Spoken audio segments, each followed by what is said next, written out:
menyatakan bahwa produktivitas para karyawan di tempatnya bekerja rendah dan penyebab utamanya ialah karena banyak waktu pada jam kerja yang terbuang sebagai akibat gerak-gerik mereka yang tidak efisien. Oleh karenanya, dibutuhkan suatu rancang bangun kekaryaan.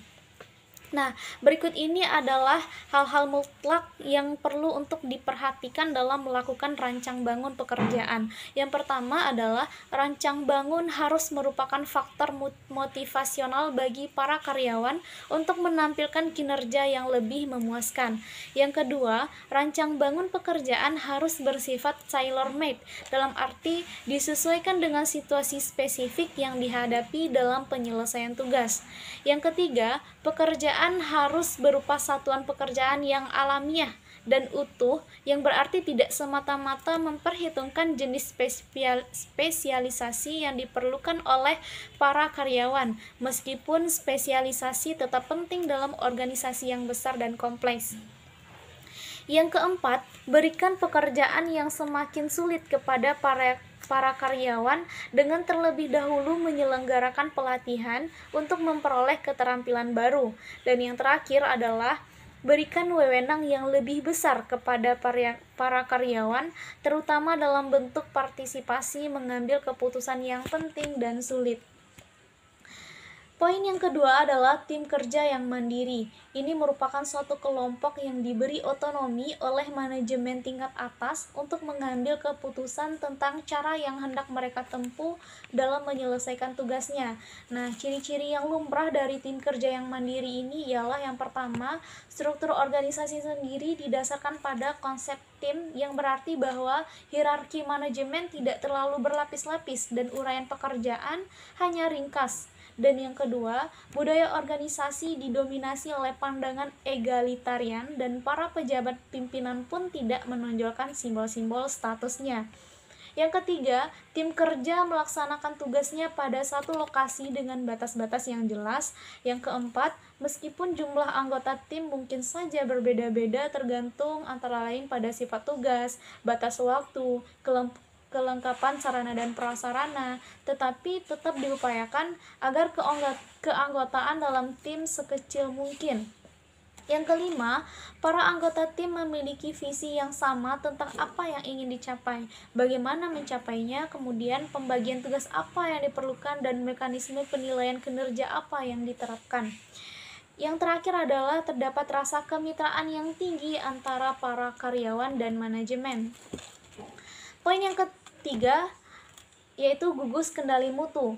Gugus kendali mutu ini adalah sekelompok karyawan yang secara sukarela bertemu secara berkala, misalnya sekali seminggu atau sekali sebulan, untuk mendiskusikan, menganalisis, dan menyarankan pemecahan terhadap masalah-masalah yang dihadapi bersama.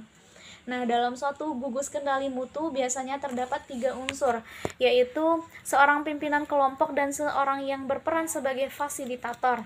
Meskipun tidak ada rumus yang pasti tentang jumlah keanggotaan gugus, pengalaman menunjukkan bahwa keanggotaan tersebut bervariasi dari 3 hingga 15 orang. Yang ketiga, yang selanjutnya, pimpinan kelompok yang dapat dijabat oleh seorang penyelia formal atau seorang pimpinan informal yang disepakati bersama, bertindak selaku moderator dan mengarahkan kegiatan gugus. Berikutnya adalah organisasi mengangkat dan memperkerjakan seorang fasilitator yang bertindak sebagai konsultan, tetapi dia bukan anggota gugus. Dan yang terakhir adalah kelompok manajemen. Baik media maupun puncak memberikan dukungan yang diperlukan oleh gugus dan akhirnya menyetujui atau menolak saran-saran yang diajukan oleh gugus. Berikutnya adalah mutu hidup kekaryaan. Salah satu upaya dalam dunia kekaryaan untuk memenuhi kebutuhan para karyawan yang terasa diabaikan itu ialah dengan penerapan teknik peningkatan mutu hidup. Dalam bahasa Inggris dikenal dengan istilah quality of work life. Penekanan pelaksanaan program Quality of Work Life diletakkan pada para karyawan tingkat rendah, yaitu mereka yang melakukan berbagai kegiatan yang bersifat teknikal dan operasional. Meskipun sebagai konsep, ia merupakan suatu program yang mencakup semua lapisan orang dalam organisasi. Karena itulah, Quality of Work Life sering dipandang sebagai kegiatan pengembangan organisasi yang berlangsung pada lapisan bawah organisasi. Nah, para ahli telah mengemukakan 8 kategori sebagai kerangka untuk melakukan analisis tentang mutu kehidupan berkarya. Yang pertama adalah imbalan yang memadai dan adil.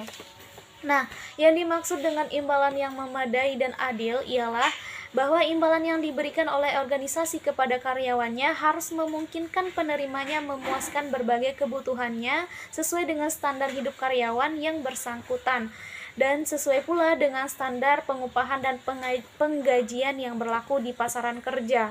Yang kedua, kondisi dan lingkungan pekerjaan yang aman dan sehat. Maksudnya, pekerjaan dan lingkungan kerja yang menjamin bahwa para pekerja terlindungi dari bahaya kecelakaan.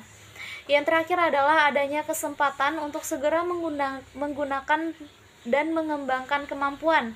Yang dimaksud oleh butir ini ialah bahwa dalam kehidupan kekaryaan, pekerjaan yang harus diselesaikan memungkinkan penggunaan aneka ragam keterampilan.